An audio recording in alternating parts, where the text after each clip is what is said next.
ஒரு உழைப்பாளி எப்படி இருக்க வேண்டும் என்றால் கட்பீஸ் பழனியை போல இருக்க வேண்டும் என்று மற்றவர்கள் சொல்லும் அளவுக்கு ஒரு சிறந்த பகுதி கழக செயலாளராக, கழக செயல் வீரராக அவர் இருந்தார். நான் 2009ஆம் ஆண்டு இந்த தொகுதியிலே போட்டியிட்ட பொழுது, நாடாளுமன்றத்துக்கு போட்டியிட்ட பொழுது, அவர்களை போன்றவர்கள் எல்லாம் இருந்துதான் என்னுடைய வெற்றிக்கு உறுதுணையாக இருந்தார்கள் என்பதை நான் அறிவேன்.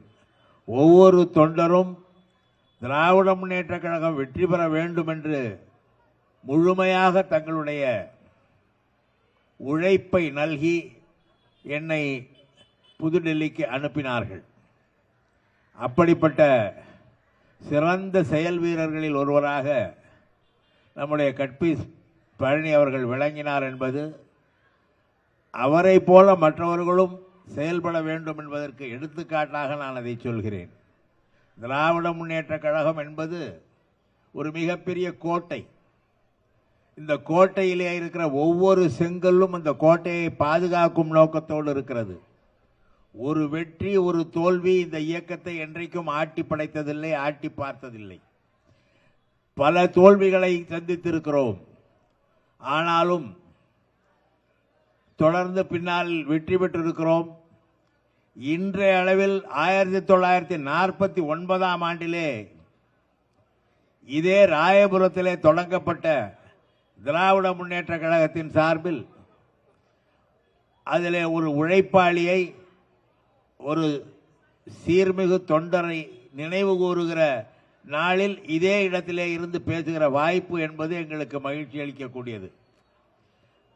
ஏனென்றால் திமுக கழகத்தை அசைத்து பார்ப்பேன், ஆற்றி பார்ப்பேன், இல்லாமல் செய்து விடுவேன் என்று சொன்ன பலரும் இன்றைக்கு எங்கே இருக்கிறார்கள் என்று தெரியவில்லை.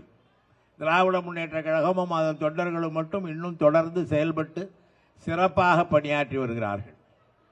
அந்த நிலைக்கு காரணம் நம்முடைய சகோதரர் கட்பீஸ் பழனி போன்றவர்கள். அவர்களுடைய உழைப்பு, மக்களோடு அவர்களுக்கு இருந்த நெருக்கம், மக்களின் பிரச்சனைகளை தீர்க்க வேண்டும் என்று அவர்களுக்கு இருந்த அக்கறை, இவற்றின் காரணமாக சிறப்பாக இந்த திராவிட முன்னேற்ற கழகம் தொடர்ந்து இயங்கி வருகிறது. இன்னும் 100 ஆண்டுக்கு இயங்கும். காரணம், இது போன்ற தொண்டர்கள் இன்னும் நிறைய பேர் இருக்கிறார்கள். இந்த மேடையிலே இருக்கிறார்கள், எதிரிலே அமர்ந்திருக்கிறார்கள், பக்கங்களிலே 2 பக்கங்களிலும் நிற்கிறார்கள் என்றால் அதுதான் திராவிட முன்னேற்ற கழகத்துக்கு சிறப்பு. நேற்று வந்தவன் நாளை போய் விடுவான்.